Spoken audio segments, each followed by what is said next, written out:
Hi mga friends, good morning. Ngayon naman po, i-share ko sa inyo yung proper way ng hair perming, okay? Pero ano muna tayo, yung explanation muna tayo kung ano ba yung hair perming, yung mga dapat na pag-iingat na dapat mong gawin pag nagpe-perm ka ng buhok o kaya pag magkakandak ka ng buhok, ano yung dapat na texture ng hair at saka ano dapat yung mga hindi mo dapat pwedeng ikulot. Kasi may mga texture, ay may mga hair texture na hindi pwedeng ikulot, especially those hair na galing pa sa or bago pa lang mag-rebond. Pero bago yan, don't forget to subscribe and click the bell button below para always kayo maging notified every time na tayong mga bagong uploads, and thank you very much.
Okay, ang hair perming ay isang process ng pagkukulot. It is a process to make the straight bands, yung straight bands of the hair, change into spiral, curly or twisted. To do this procedure, we need to texturize the hair properly. Because there are texture that you can perm and some texture can be firm through digital way, and the cold wave is not possible. May dalawang way na kasi ngayon ng pag-rebond. Yung una, yung cold wave or yung traditional na pagkukulot, at saka yung bago ngayon, yung digital perm or they call it fashion curl. Okay? Yung digital perm kasi, it is a process of perming using also rebonding, or for digital perming also na pwedeng i-rebond yung mga naka-rebond na buhok. Kahit bago pa lang siya, kahit isang buwan pa lang siya, so pwede siya. Okay. Hair perming has two ways procedure. Ito yung sinasabi ko kanina. One is the cold wave. Yung cold wave is a cold way in perming hair. Pag sinabing cold way, ito yung hindi mo iinitin or hindi katulad ng digital perm kasi na pinapainit yung rods, okay? It is a cold way in perming but with same good effect when it comes to perming. In this procedure, rebonded hair with below 6 months can't be perm, or even hair from relaxed, bleach hair. In this perming techniques, use cold wave or wave lotion. Okay? Sa cold wave, hindi pwede yung mga naka-bleach na buhok, yung mga buhok galing ng relax, yung mga buhok galing ng rebond na wala pang or below 6 months is hindi siya pwedeng ikulot gamit ang cold wave o yung traditional perm. Digital perm. Digital perm is a perm with the digital machine. We are using digital machines pagdadat. Yung machine na basta mayroon din akong video dyan about how to operate the digital machine. Okay? It is also called a fashion curl because of its perm bigger than the cold wave.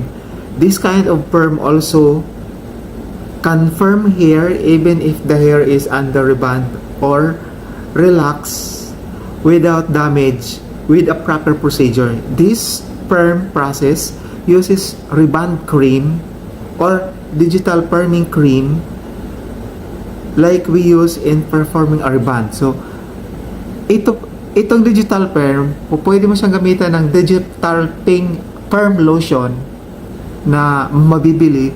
Pwede rin siya yung pang-rebond mismo yung gagamitin with the right process.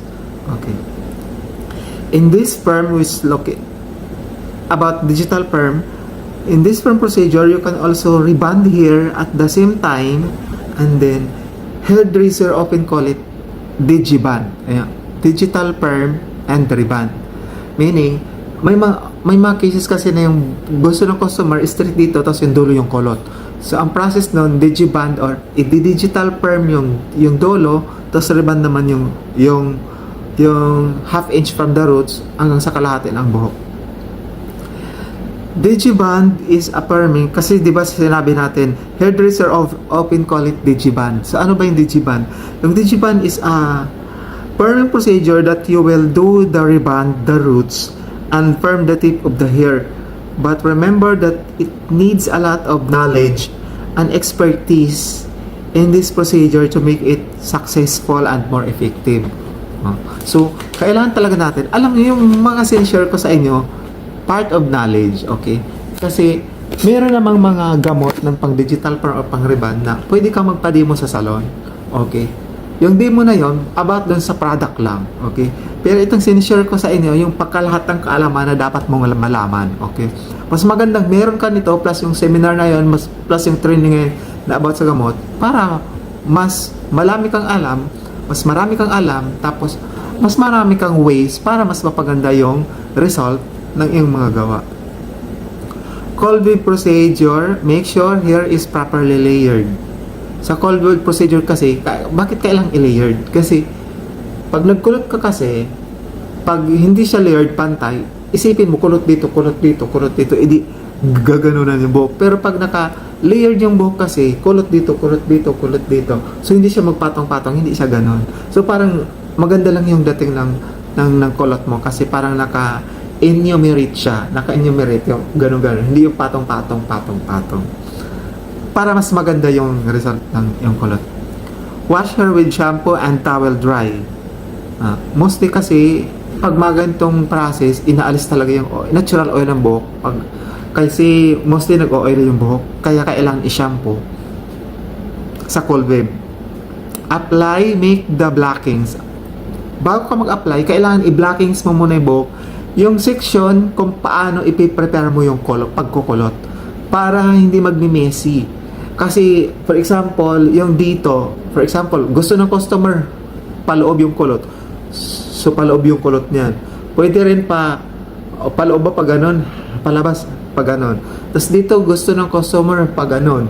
So, hindi mo pwede, mayroon din mapaganon na direction yung kulot. So, kaya, pag may blockings ka, pag may blockings ka, mas mabilis mo ilalagay yung curling rods at saka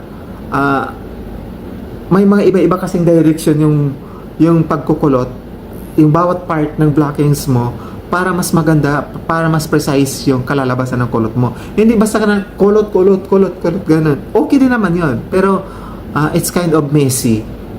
Pero pag gusto mo na parang may direction, may body, basta maganda yung dating ng kulot mo, may mga direction yung bawat blockings din. So, kailangan mo mag-blockings.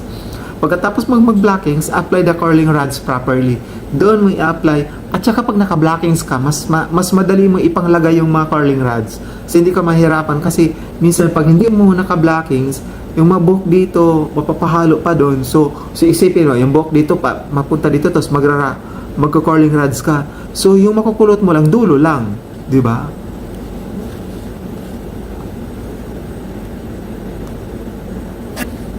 Applying the curling rods, completely apply whipped cream lotion number 1. Meron tayong tinatawag na cold wave number 1, yun i-apply mo. May mga process naman na ina-apply muna nila yung buhok bago nila nilalagay yung rods, tas after magkalagay ng rods, nilalagay nila yung cream. Either way, maganda pareho. Leave her for a minute or hours depending on her texture. Make sure you can leave the medicine in exact time for a successful result. Let it dry before applying neutralizer or firm lotion number 2. Okay. Pag naka-apply na yung firm lotion number 1 or yung cold wave number 1, okay? Make sure, mga friends, yung technique kailangan patuyuin mo muna yung cold wave number 1. Hindi yung patutuyuin mo, tatanggalin mo yung curling. Nakalagay pa rin yung yung curling rods, tapos patuyuin mo together with the firming lotion number 1 bago mo i-apply neutralizer. Mas effective kasi yung pagkukulot nun. Maraming beses ko nang napatunayan yun. Okay. And then, pag natuyo na, ay apply cold wave lotion number 2, or tinatawag din kasi neutralizer yung wave lotion number 2. Neutralizer after the wave lotion number 1 dry. Leave for about 30 minutes or an hour, depends on client's hair texture. Kasi mostly pinakamatagal ko dyan 30 minutes, pero minsan inaabot ng 1 oras kapag matibay talaga yung buhok ng customer, lalo na pag super straight na buhok. Okay, walang problema doon. Remove curling rods. Tapos pag nalagay mo na pala yung neutralizer, slightly patuyuin mo pa rin siya. Okay, slightly patuyuin mo siya bago mo tanggalin yung curling rods. Pinaka the best technique yan yun yung pinaka technique. Okay, ibabalot mo naman siya, no? Tapos pag mabalot mo ng mga 15 minutes, so i-blow dry mo para mas mabilis siya matuyo kung gusto mo, o kaya pwede rin ilagay mo sa hair steamer. Okay, maganda rin yun kasi nagpapabilis siya, pero hindi siya tuyo, pero at least mabilis yung yung develop ng color. Pero kasi hindi ko masyadong ina-advise yung steamer for curling hair kasi I don't know, hindi ko ganun kagusto yung kulot niya, ganun. Kasi pwedeng masuper luto mo siya, pwedeng basta ganun yung result. At saka napapansin ko parang buhaghag, yung pinaka main effect na kailangan mo talaga maglagay ng maintenance. Although same naman yun sila, pag natuyo parang buhaghag, parang walang kulot, mas maganda mayroong maintenance. Pero may mga kulot naman, may mga instances na kahit walang maintenance, maganda talaga yung kulot tignan. Pero in some cases lang yon, mostly talaga mas maganda may maintenance. And then pag na-slightly dry na, remove curling rods and wash properly, then towel dry. Okay. Pagkatapos ma-well done na yung pagbabad mo after mag-apply ng wave lotion number 2, banlawan mo siya ng maigi. Yung iba nilalagyan nila ng conditioner or hot oil or hair spa after nila mag-wash. Okay lang naman din yun. Pero kahit wala na, basta i-blow dry mo gamit yung diffuser. Yung diffuser, yun yung pang blow dry ng kulot para hindi mag-straight. Okay? Tapos after mo mag-blow dry, pag ma-dry na, doon mo lagyan ng Monea. Yung Monea kasi yun yung pang-maintenance ng mga kulot na buhok para pag dry hindi sabog-sabog or hindi nababawasan yung kulot. Kasi expected mo na kapag natuyo yung buhok, magli-lessen yung pagka-straight niya. Okay? Pero pag nilagyan mo naman or pag naligo ka, babalik ulit yung kulot. Kaya may yung iba para gusto nila makita parati yung ganong klaseng itsura ng kulot, yung dapat mong gawin, lagyan mo lang ng Monea. Yung Monea kasi yun yung panglagay sa kulot na hindi nagdadry yung buhok, tsaka hindi naglolos yung pagkulot niya. Okay, yung iba most din yung gamit nila, pero mas advisable sa akin yung Monea. Mas gusto ko yung kulot ko kasi dati nagpapakulot ako, mas gusto ko pag Monea yung nilalagay ko. And apply maintenance, then make sure to advise client to apply maintenance after taking a bath for good effect. Okay. Sa pagkukulot naman, okay, may mga different texture yung book natin. Meron tayong pwede kayo magawa ng chart, okay? Pag may kulot kayo ha. Pwede kayo magawa ng chart na like this one, guys. Like this one. Pwede kayo magawa ng ganitong chart tapos ilagay niyo yung hair texture dito, virgin hair, colored hair, wavy hair, rebonded hair, dry hair. Tapos for example, yung gawa nyo na una.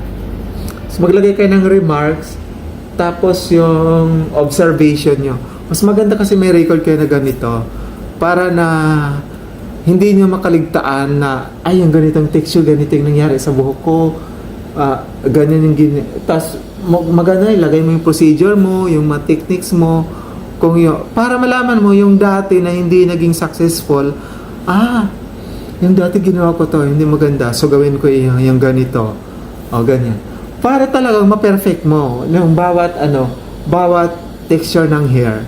O ganito kasi yung ginagawa ko para na ma-maintain ko yung good quality ng service ko ng color. Nagagawa ko ng chart, nagre-record ako, virgin hair, ito yung ginawa ko procedure, ito yung kinalabasan.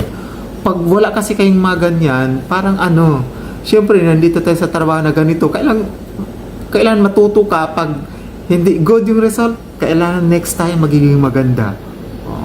Mas maganda may chart kayo na mga ganito, perfecto. I-share ko sa inyo, mas maganda may ganito kayo, tapos lagyan nyo ng remarks. Yung remarks, yung after result nyo ng mga ginawa nyo dito. Okay. Tapos merong D2, D3, D4, D5, D6, D7, mas maganda manghi kayo ng feedback sa customer after 2 days, after 3 days, after 4 days, after 5 days, hanggang sa isang linggo.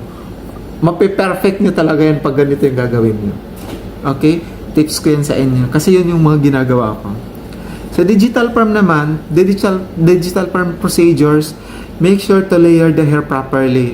Parati kong sinasabi na kailangan naka-layered yung buhok, hindi straight, hindi pantay. For good perm result. Apply cream number 1 onto the hair. Okay. 'Di ba pag sa atin, pag sa cold with firm, kailangan pwedeng apply ng gamot tapos i-rods. Ito, apply mo muna ng gamot si digital perm. Apply mo muna ng gamot, okay? Pagkatapos apply cream number 1 to the hair to perm. Remember, if all hair will be perm, leave to 3 inches before applying cream number 1. Okay? Kung lahat ng buhok ipapakulot, kailangan 1 inch from the roots. Magli-leave ka. Tapos, after ma-apply ng cream number 1, si digital perm, leave hair according to time frame by the hair texture. So, para kang nag-reband. Okay? Kailangan ililive mo siya ng eksaktong time para na yung texture nito, hindi mo kailangan suklayin, okay? Mas maganda nga pagkulutin mo or ganun-ganun mo. Tapos, kuha ang isang strand sa digital perm to if magamit ka na tapos, pag nag-grab, pag parang elastic na yung buhok, saka mo na siya babanlawan. Tapos, after mo mabanlawan ng reband cream number 1, itong procedure na sinasabi ko sa inyo pag gumagamit kayo ng pang-reband sa pagdi-digital perm. Pagkatapos mo banlawan yung reband number 1, doon mo i-apply pagkatapos mo applyan ng reband cream number 1, patutuyuin mo, hindi mo pwedeng i-blow dry ng straight, okay? Hindi mo, basta patuyuin mo lang siya or i-towel dry mo lang, okay lang yon. Tapos saka mo ngayon yung iba kasi pinapatuyuin nila 100% kasi pag naglagay kayo ng rods, pag nagpapainit kayo ng nagpapainit, kasi yung rods na yun isasaksak yun tapos para maghihit yun. So pag basa, may tendency na yung loob ng buhok hindi siya magkukulot kasi basa, matagal matuyo, so magtitika ng hours. So yung iba pinapatuyo muna nila yung buhok bago nila nilalagay yung curling rods ng pang digital perm. Para yung reason nun, para mainitan lahat ng buhok para perfect yung curl. Kasi pag basa mo nga naman siya ira-rods, Siyempre, ikutin mo sa curling rods yon. Yung pinag-ikutan mo, minsan yung pinakagitnaan nun, basa. So, mahirapan yun matuyo. So, yun yung technique nila. Pero kung manipis ka lang naman maglagay ng curling rods, pero mas advisable para sa akin, patuyuin mo na lang 100% para walang, kasi ibabalot pa yun ng paper perm. So, may tendency na mahirap siya matuyo, hindi maging okay yung kulot mo. Kaya mas maganda patuyuin mo na lang muna siya bago mo ilagay sa curling rods. Para mas less din yung oras nila ng buhok na nakalagay dun sa curling rods. Kasi papainitin yung curling rods nun. Meron akong videos dyan na nagde-digital perm ako. After enough time, wash hair properly and towel dry. You can also dry hair 100% before applying the curling rods. Sinabi ko kanina. Section hair properly. Okay. Sa pagsisection ng magba-blockings ka rin dito, okay? Yung blockings dito, yun yung section na ginagamit mo. Pwede kang gumamit ng mga section na ganito. Ito, 1, 2, 3, 4. Hatiin mo. Meron din ito, 1, 2, 3, 4, 5. Okay? Parang, tapos merong top of the hair. Itong top of the hair dito, nakaganito siya. Nakaganyan. Tapos, yung right side, hatiin mo ng ganito yung right side. So, parang, pakitingnan mo yung right side, nakaganon. So, kailangan nakaganon yung section mo dito. Tapos, nakaganon. So, 1, 2, 3, 4. Nakaganon sa, Tapos, itong back of the hair section, yung dito nila, nakaganon siya, di ba? Nakaganon. Tapos, meron ganon dito, tapos ganon. So, hindi ka mahirapan. Maganon din sa kabila. Ganon dapat yung pagsisection mo habang mag-apply ka ng curling rods. Tapos, kaya mas maganda panoorin yung digital perm procedure ko dyan kasi kailangan naka 45 degrees to, tapos naka-angle, tapos meron mga buhok dito na kailangan hatakin mo ng paganon, tapos meron din dito hatakin mo ng paganon, tapos naka-angle na konti. Kailangan sundin mo yung ganong angle ng paglalagay ng curling rods para perfect yung result ng buhok. Kasi mas maganda fashion curl nga siya di ba? Para may body yung kulot mo. Tsaka maganda, hindi mabilis magkulot yung hair mo. Okay, pag naka-layered na yung buhok, ito yung proper rod application naman. May mga dito naka 90 degrees angle. So meaning, paghatak mo ng buhok, nakaganyan siya. Kasi 90, di ba ganon? Yung 180 nakataas, di ba? So ito dito naka 90 degrees. Ito naman naka 45. Dito naka 45 angle. Tapos itong dito mo part ng buhok, kaya na naka 180 pataas yung mo, tapos i-curling rods mo ng ganon. Tapos yung left side, yung dito naka 90, yung dito naka 45 degrees, tapos sa back side naman, itong back side naka 90 degrees, dito naka 90 degrees, tapos naka-angle pa rin. Tapos ito naka 45, ito naka 45. So, yun yung may direction din yung curling rods. Pag hatak mo ng buhok, di ba? Hatakin mo yung buhok. Gano'n 90 degrees. Tapos ganyan, naka-angle 45 degrees. So, meron lahat yun connection sa para maganda yung kulot mo. Hindi yung basta-basta ka nalang maglagay ng curling rods. Pagkatapos mo ma-apply lahat ng curling rods, connect rods to the digital perm machine. Ito yung iko-connect mo yung rods dun sa digital perm machine, tapos ipaandar mo na siya para uminit. Merong 20 minutes yung una, tapos 180 degrees Celsius yung init niya na isiset mo dun sa machine. Yung oras 20 minutes, 180 degrees Celsius. Check mo pag natuyo na lahat ng buhok sa curling rods. So bagay tuyo naman siya. So 20 minutes is enough. Pagdating ng 20 minutes, tanggalin mo si curling rods. Ito, okay, tanggalin mo si curling rods. Tapos remove curling rod. Pagkatanggal mo kay curling rods, mag-set aside ka ngayon ng Reband Cream number 2 or ng pangalawang gamot. Tapos bawat kulot lagyan mo. Tapos, lagyan mo huwag mong lagyan ng naka-straight nakakulot pa rin siya. Tapos, ibalik mo yung pagkakulot at lagyan mo ng clip. Okay?